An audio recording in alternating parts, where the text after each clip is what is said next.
তাহলে ভেবে দেখুন মা, যিনি আমাদের বিশ্বপিতা আর আমরা যারা সবাই তার সন্তান, এই মায়ার সংসারে এসে প্রত্যেকটা কর্ম করতে করতে একবার যে হা গৌর বলে ডাকবো, হা গৌর বলে কাঁদবো, সময় থাকতে যে ভক্ত সঙ্গ করবো, হরিনাম কৃষ্ণ নামে করব, কৃষ্ণ ভজিবার তরে সংসারে আইনো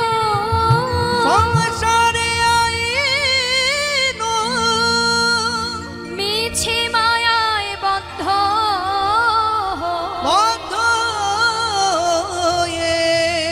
বৃক্ষ সম হইনু,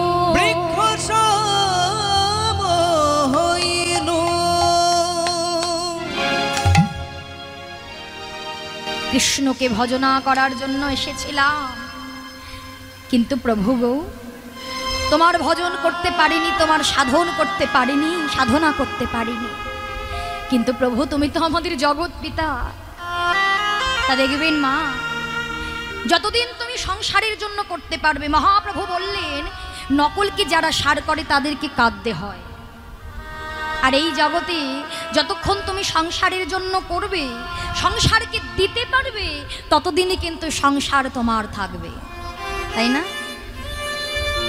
কিন্তু যেদিন তুমি সংসারের জন্য আর কিছুই করতে পারবে না, দেখবে সংসারের কেউ তোমার আপন রবে না। কিন্তু সমস্ত দরজা বন্ধ হয়ে গেলেও একজনের দরজা চিরকাল খোলা থাকবে, সেটা হচ্ছে আমার গৌর গোবিন্দের সেই দরজা। তুমি যতই অপরাধ করো না কেন, প্রথম থেকে সে ছিল আমাদের সঙ্গে।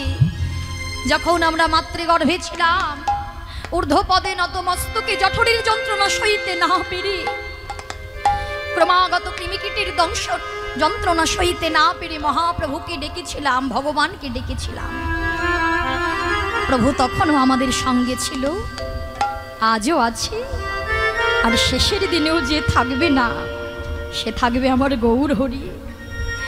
তাই তো সারেঙ্গ দুটো চরণ জড়ায় ধরে বলছি, প্রভু লক্ষ লক্ষ বার বৃক্ষ হয়ে, কৃমিকীট হয়ে পশুকুলে জন্ম পেয়েছে, 84 লক্ষ জনে ভ্রমণ করে তবে মানবকুলে জন্ম পাই আমরা প্রত্যেকটা জীব।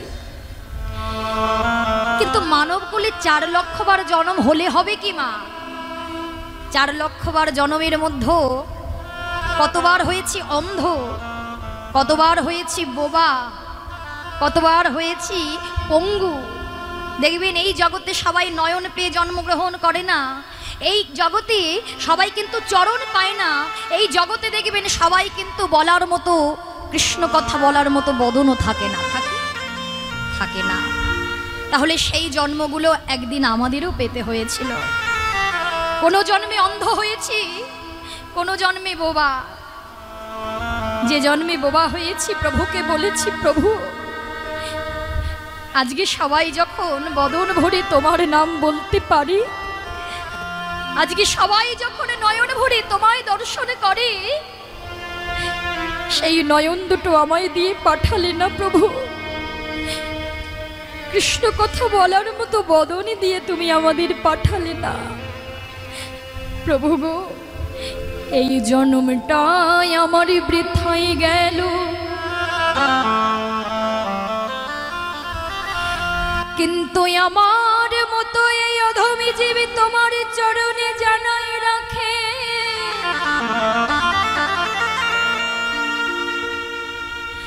যদি এর পরে আমায় আবার জন্ম দিতে হয়, আমায় যদি আবার ধরাধামে পাঠাতে হয়, যেন আমায় হরি বলা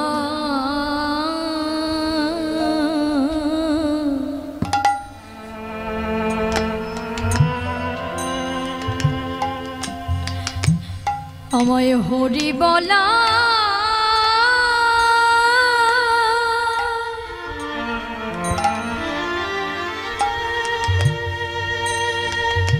হরি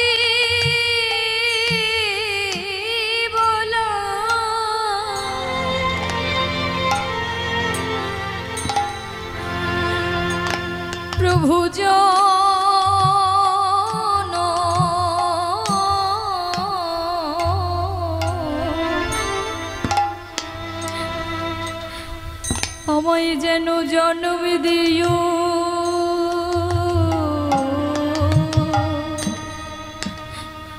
ওহে প্রভু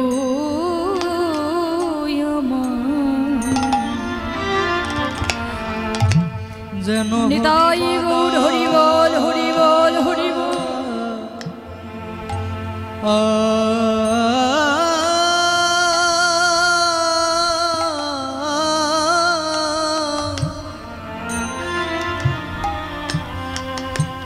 হরি বলা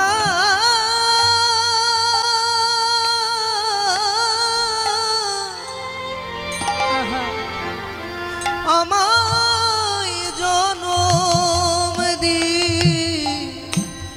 দিও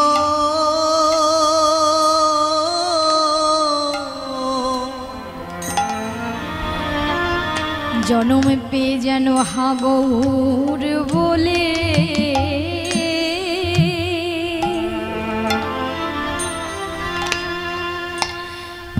জনম পে হাগৌর বলে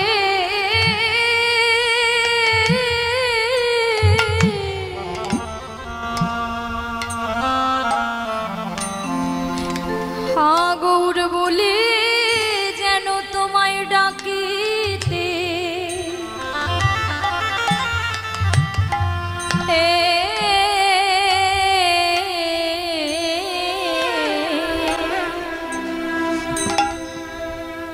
আমি যেন ডাকিতে পারি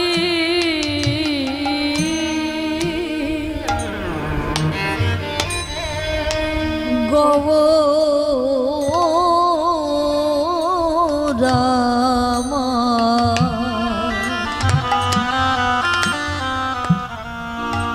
আমায় যেন হরি হরি বলা হরি বলা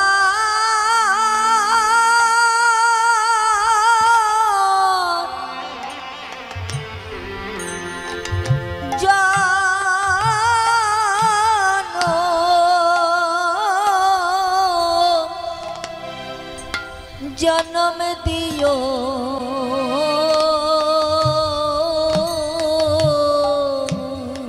আমি যেন গৌরী বলে প্রভু গো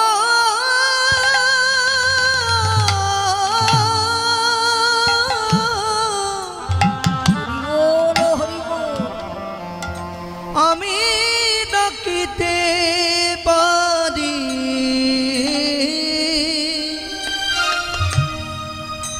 প্রভু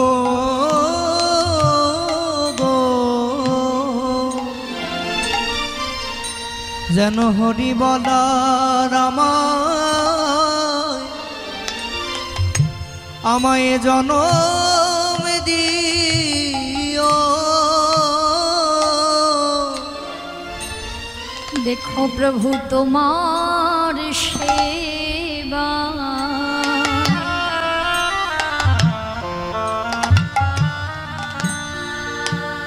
তোমার সেবায় যেন লাগিতে পারি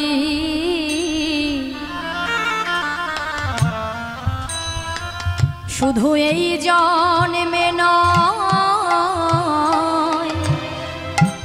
জন্মে জন্মে প্রভু গো আমি তোমার সেবায়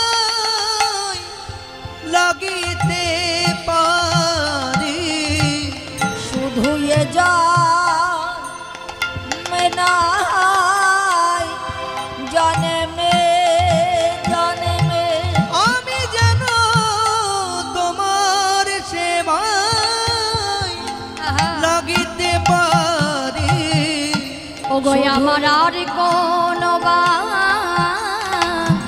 শোনা নাই গো আমি যেন তোমার সেবায় লাগিতে পারি শুধু এ জন্মে নয় জন্মে যেন গৌরী বলে ডাকতে পারি এ জন্মে নয় জন্মে জন্মে গৌরী বলে ডাকতে পারি এ জন্মে নয় জন্মে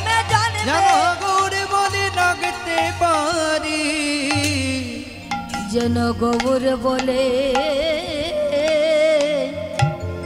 কাঁদিতে পারে। হরিবল হরিবল। তাহলে মহাপ্রভুর লীলা যে বোঝা বড় দায় মা। আমাদের মতো সাধারণ জীব কেমন করে বুঝবে? গৌর গোবিন্দের লীলা কি আমাদের মতো জীব বুঝতে পারি? গৌর হরি কখনো কৃষ্ণভাবে বিভাবিত হন, কখনো রাধাভাবে বিভাবিত হন, কখনো বা ভক্তভাবেও বিভাবিত হন, তাই না? তাই যে গৌর হরির ভাব অষ্টসাত্ত্বিক ভাবের মূর্তি, আমার গৌরাঙ্গ মহাপ্রভুর ভাব কে বোঝে? আমাদের মতো জীব বুঝতে পারবে মা? বুঝতে পারবে কখন? না আমাদের মতো জীব যখন সেই সৎ গুরুদেবের চরণে আশ্রয় গ্রহণ করবে। অর্থাৎ গুরু কৃপা লাভ হলে সবই কিছু অসাধ্য সাধন হয়। গুরু কৃপা যদি লাভ হয়, দেখবেন যেমন নাবিক সাহায্য নৌকা পারং প্রয়াতি বই জন্মস্তরতি সংসারং তথা শ্রীগুরুময়ং শ্রয়াত। অর্থাৎ দেখবেন বাবা, নাবিকের সাহায্য হলে যেমন বিশাল সমুদ্র পার হওয়া সম্ভব হয়, তাই না? নাবিক যদি হালটা না ধরে তাহলে কি আমরা সেই নদী বা সমুদ্র পার হতে পারবো? পারবো না। তাহলে নাবিক যদি হাল ধরে যেমন ভাবে পার হওয়া যায়, তেমন ভাবে আমাদেরও যদি গুরু কৃপা লাভ হয়, আমরা যদি গুরুদেবের চরণে আশ্রয় নিতে পারি, আমাদের ওই সংসার সমুদ্রে কত জ্বালা যন্ত্রণা, তাই না? কত ঢেউ আসছে। এই সংসার সমুদ্রে যত তরঙ্গই উঠুক না কেন, যত বাধাই আসুক না কেন, এই সংসার সমুদ্র পাড়ি দিতে কোনো বাধা বা ভয় থাকবে না। তাই গৌর হরিব। তাহলে গুরু কৃপা লাভ করতেই হবে কলিযুগে। কেননা ভগবান নিজে কিন্তু আচরণ করে আমাদের মতো জগৎ জীবকে শিক্ষা দিয়ে গিয়েছে। হ্যাঁ, কেননা গুরু কৃপা লাভ না হলে, গুরুর চরণে আশ্রয় না নিলে কখনো গৌর গোবিন্দের কৃপা পাওয়া যায় না, আর গৌর গোবিন্দের লীলা বোঝা যায় না। তাই মহাপ্রভু আমাদের মতো জীবের জন্য সঙ্গে কি নিয়ে এলেন মা? কি নিয়ে এলেন মহাপ্রভু আমাদের জন্য? সঙ্গে নিয়ে এলেন সুধা মাখা হরিনাম, তাই তো? আমাদের কলিজীবের মহামন্ত্র হরে কৃষ্ণ কৃষ্ণ কৃষ্ণ হরে হরে, হরে রাম রাম রাম হরে হরে, তাই না? এই কলিযুগে তুমি পূজা অর্চনা করতে না পারো করো না, যাগযজ্ঞ করতে না পারো করো না, কেননা পূজা অর্চনা ধ্যান তপস্যা যাগযজ্ঞ কোনো কিছুই তো আমাদের মতো জীবের জন্য নয়। কোনো কিছু আমাদের মতো জীবের জন্য নয়। তাহলে আমাদের মতো জীবের জন্য কি? শুধুমাত্র সুধা মাখা হরিনাম। এই মহামন্ত্র যে বা যারা জপ করতে পারে তাদের আর কোনো চিন্তা ভাবনা ভয় থাকে না। কেননা এই নাম হচ্ছে, নাম দেওয়া মানে আমাদের খাঁচার ভেতরের প্রাণ পাখিটিকে দানা দেওয়া। প্রত্যেকদিন আমরা খাবার খাই, তাই না মা? সেবা করি তো। সেবা করলে কি হয়? দেহটা ভালো থাকে, শরীরটা ভালো থাকে, তাই না? এবার যদি একদিন সেবা না হয় কি হবে? ক্লান্তি আসবে না? ঝিমুনি আসবে, ক্লান্তি আসবে। কেন? খাঁচাটাকে খাবার দেই না বলে। তাই তাহলে আমাদের খাঁচার ভেতরে যে প্রাণ পাখিটি আছে, খাঁচার ভেতরের যে প্রাণ পাখি আছে, সেই প্রাণ পাখিকে কি আমরা দানা দেই মা? নামের দানা দেন? কারা কারা দেন দেখি হাত তুলুন তো। প্রত্যেকদিন হরে কৃষ্ণ মহামন্ত্র কারা জপ করেন দেখি একটু হাত তুলুন তো। বেশ, এতজনের মধ্যে এই কয়জন, তাই তো? তাহলে কি করে হবে? এর জন্যই তো বলে আমাদের মতো কলির জীব হচ্ছে জ্ঞান পাপী। কেননা কলির জীব আমরা প্রত্যেকেই জানি হরিনাম ছাড়া গতি নাই, তাই না বাবা? হরে কৃষ্ণ মহামন্ত্র ছাড়া গতি নেই জেনেও আমরা সেই নামটাই বলি না। কিন্তু এই নাম হচ্ছে মহামন্ত্র। নাম সেবা না দিলে কিন্তু কিছুই সম্ভব হবে না, ভগবানের চরণ পাওয়া যাবে না। তাই নাম সেবা আপনাকে দিতেই হবে। তা যারা যারা দেন তো ভালো কথা, আর যারা যারা দেন না তারা কিন্তু বাড়ি গিয়ে প্রত্যেক দিন নিয়ম করে যেমন নিজে সেবা করেন, তেমন নামের দানা দিয়ে দেহের পাখিটিকেও সেবা দেবেন। দেবেন তো? বেশ, এবার দুটো বাহু উত্তোলন করে দেখি সবাই মিলে। বাহ, দুটো বাহু উত্তোলন করে আমরা সকলে সাধন ভোজন পরিপূর্ণ দেহ দিয়ে আমরা সকলে হরির সেবা দেব। কেমন? সবাই মিলে মহামন্ত্র জপ করব। সবাই হাতে করতালি দিয়ে বদন ভরে নামটা গাইব। সবাই বলো হরি নাম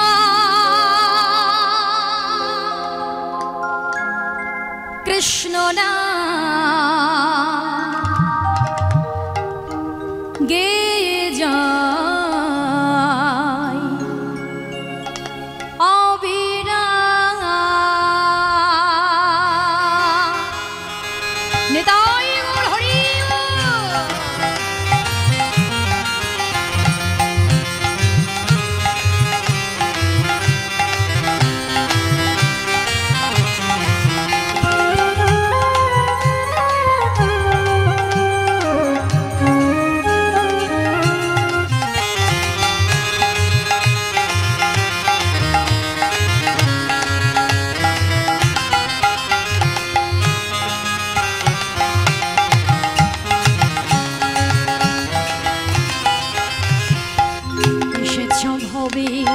যেতেই হবে নাম কর মন তারি পাবে। এসেছো ভাবে যেতে হবে নাম করো মন পারি পাবে। এসেছো ভাবে যেতেই হবে নাম কর মন তারি পাবে। বলনি তাই গৌর রাধে শ্যাম। হরে কৃষ্ণ হরে রাম হরে রাম কৃষ্ণ নাম গেয়ে যায় অবিরাম।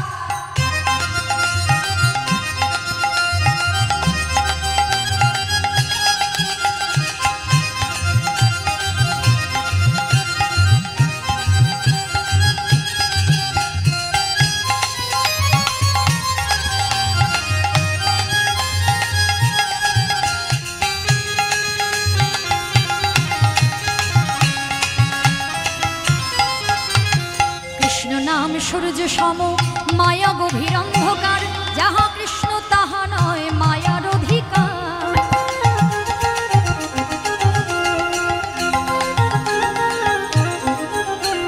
শ্রী চৈতন্য নিত্যানন্দ শ্রী অদ্বৈত সীতা, হরি গুরু বৈষ্ণবার ভাগবত গীতা।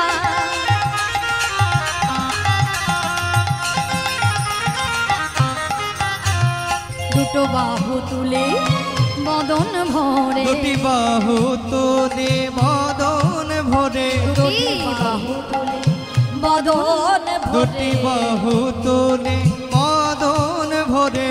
বল মোর কৃষ্ণ কৃষ্ণ নাম হরে কৃষ্ণ হরে রাম হরে রাম কৃষ্ণ নাম গেয়ে যায় অবিরাম। হরি নাম কৃষ্ণ নাম গেয়ে যায় অবিরাম।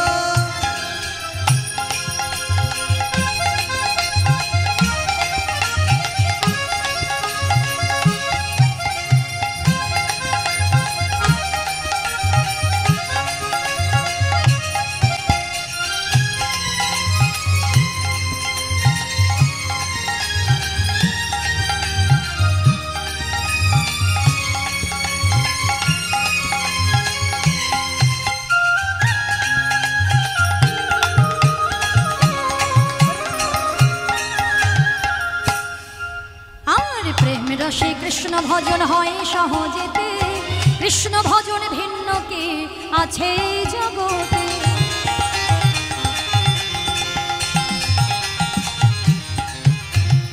ভজ কৃষ্ণ কহ কৃষ্ণ লহ কৃষ্ণের নাম, শ্রী হরির কৃপায় পাবি বৃন্দাবন ধাম।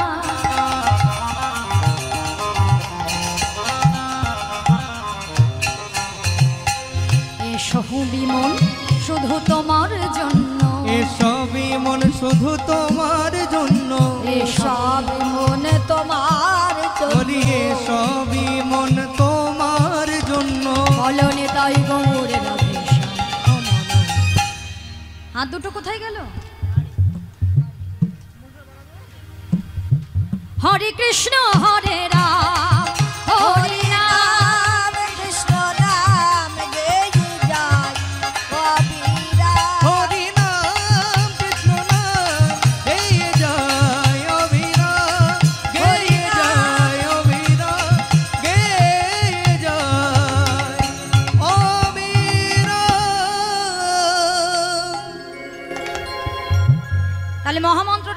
যাবে মা? যাবে? কষ্ট হবে না তো? হরি বল, হরি বল। বাহ, তাহলে সকলের কৃষ্ণ পদে মতি ভক্তি থাকুক। সকলে মিলে বাড়ি গিয়ে ভুলে যাবেন না কিন্তু, কেমন? প্রত্যেক দিন দিনান্তে একবার হলেও মহাপ্রভুকে স্মরণ করবেন, এই নাম দিয়ে মহাপ্রভুকে সম্মান করবেন, স্মরণ করবেন। তাই আজকে মহাপ্রভু শয়নে আছে, আর বৈষ্ণব কবি এক পাশে দাঁড়ায় বলছে, জানো মহাপ্রভুর শয়ন বিলাসটা দর্শন করে কি মনে হয়? আজ বৈষ্ণব কবি বলছে, অগয়তি মনোহর সেজ বিচিত্র বালিশে, অতি মনোহর সেজ বিচিত্র বালিশে, অতি মনোহর সেজ বিচিত্র বালিশে, বাসুদেব ঘষে দেখে মনের হরিষে। আরে বাসুদেব ঘষে দেখে মনের হরিষে, আবার বাসুদেব ঘষে দেখে মনের হরিষে, বাসুদেব ঘষে দেখে মনের হরিষে, বাসুদেব ঘষে দেখে মনের হরিষে, দাঁড়ায় দেখিছে, দাঁড়ায়ে দেখিছে, দাঁড়ায়ে দেখিছে, বলি দাঁড়ায়ে দেখিছে, মহাপ্রভুর শরণ বিলাস দাঁড়ায় দেখিছে, মহাপ্রভুর শয়ন বিলাস দাঁড়ায়ে দেখিছে, বলি মহাপ্রভুর শরণ বিলাস দাঁড়ায়ে দেখিছে, যাই রে লীলার বলি হারি দাঁড়ায় দেখিছে। হরি বল। বলি যাই রে লীলার বলি হারি দাঁড়ায়ে দেখিছে, বলি যাই রে লীলার বলিহার, বদন ভরে বলুন হরি, বলি যাই রে লীলার বলি হরি, বদন ভরে বলুন হরি, বলি যাই রে লীলার বলি হরি, দাঁড়ায়ে দেখিছে আজ মনের হরিষে রে এ, আর বাসু হেরে মনের হরিষে রে এ, বাসো হরে মনের হরিষে রে এ, আরে বাসু হেরে মনে হরিষে রে এ, বাসু হরে মনের হরিষে